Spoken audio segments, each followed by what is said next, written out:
time to buckle up. I was optimistic that Firewall Ultra could be the long-awaited MacGuffin in the fancy new PlayStation VR2's come-up story.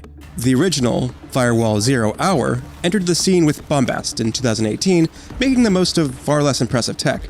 So it makes sense that eye tracking, sense controllers, and foveated rendering might add new layers of depth to multiplayer VR shooting. But while Firewall Ultra does make great use of a few of the PSVR2's features, especially the OLED display and 3D audio spatialization, it's not nearly as revolutionary as I'd hoped. Thanks to molasses-thick progression that is punishing far more often than rewarding, clunky controls that feel straight up unnatural thanks to an over-reliance on eye tracking, and an overall lack of content, Firewall Ultra is ultimately only a competent sequel at best.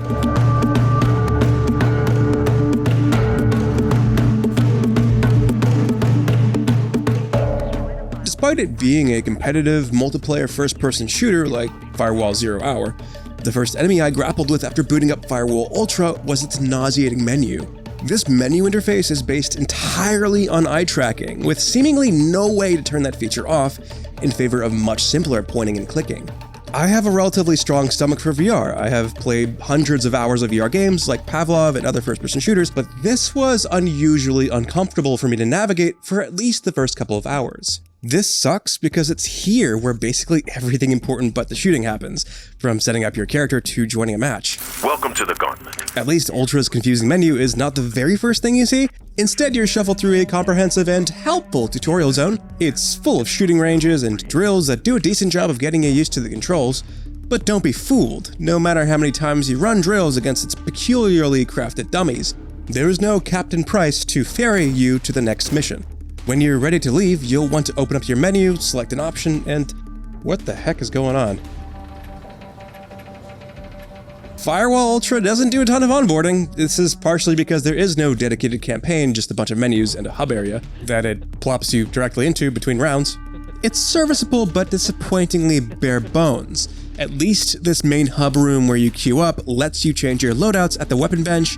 You can also set up your squad or even jump into a different match through Firewall's clunky in-game menu, but it's not even that approachable, thanks to specific options being locked behind computers that are scattered around the hub area.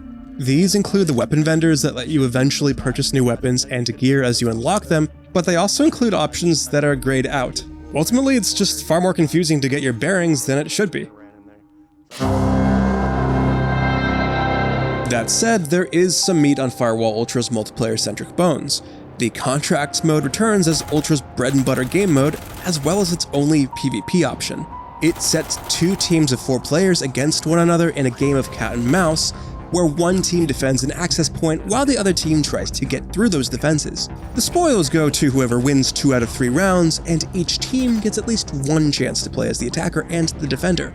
The Contracts mode is well crafted, with each teammate able to customize their loadout with different skills, characters, guns, equipment, and so forth. Unfortunately, I stuck to the predetermined loadouts thanks to an arcane progression system that is downright sluggish, where rewards are gated both by a slow earned currency and an experience bar that takes forever to move. Ultra's post-launch edition of assignments is promising, but in its current form, it's basically just a tacked-on mission system where you get a little bit of extra XP after earning a certain number of kills with specific weapons, once per day at that. It's still needlessly difficult to level up if you aren't constantly getting 5 or 6 kills in a single match.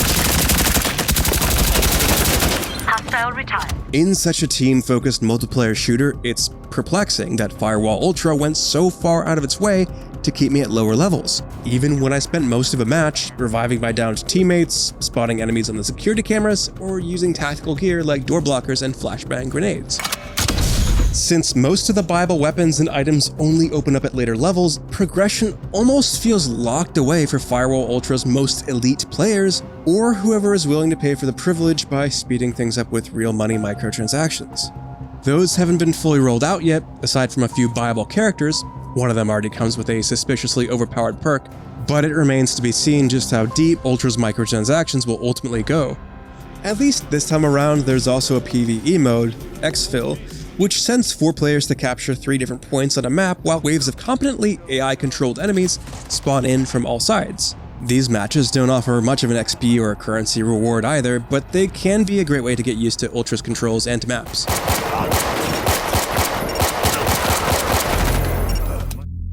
Speaking of maps, my favorite part of Firewall Ultra is its small but diverse collection of 8 different locations, each delicately crafted to feel dynamic. For instance, the Crossroads map sets the control point inside of a house that's accessible from 4 or 5 different entrances, forcing the defending team to hunker down and take their chances on which areas to seal up and defend. Meanwhile, the attacking team needs to find creative ways to break the defending team's guard. Playing defense required my team to work together to play a game of whack-a-mole against an opponent that was doing everything in its power to make us second-guess our positioning. Whereas, playing offense on the same map required the use of guerrilla tactics, like making myself a decoy by providing cover fire from a remote location. Meanwhile, the rest of my team scurried between cover, resulting in one of the most intense VR shootouts I've experienced recently. Each map is designed to force both teams to play in asymmetric ways, rewarding strategic interplay where teammates help one another adapt to enemy tactics through spoken communication over voice chat, rather than rewarding one squad mate jumping into the fray with a shotgun like Rambo. Doing that is usually an excellent way to lose a match early. Maps like Social and Oil Rig cleverly use darkness, which appears pitch black in the PSVR2's OLED display and can be exploited by a skilled player to move across a room or a corridor undetected. Likewise, most guns have flashlights that can counter a stealthy enemy player and even blind them, unless they close their real-life eyes. But the coolest of Firewall Ultra's additions is that dead teammates now take control of the map's security cameras, giving them the ability to mark enemy players and call them out to surviving squad mates via comms. This mechanic keeps things fresh since communication is key to survival, and it's exhilarating to outmaneuver and outstrategize the opposing team when everyone is working together.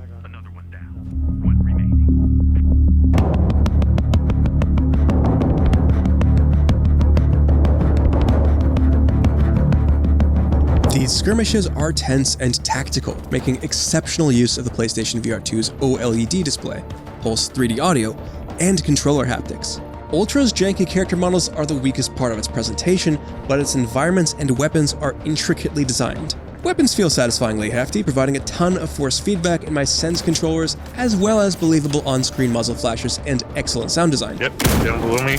I'm coming with you, actually. On the same note, Firewall Ultra probably features the best use of 3D spatialization in any VR game I've ever played. Not only do my weapons sound lifelike, rooting me in Firewall's world, but nearby footsteps and gunshots also sound like they're positioned exactly where they look like they're coming from. At one point, I thought one of my teammates closing a door I just walked through was someone coming into my actual room.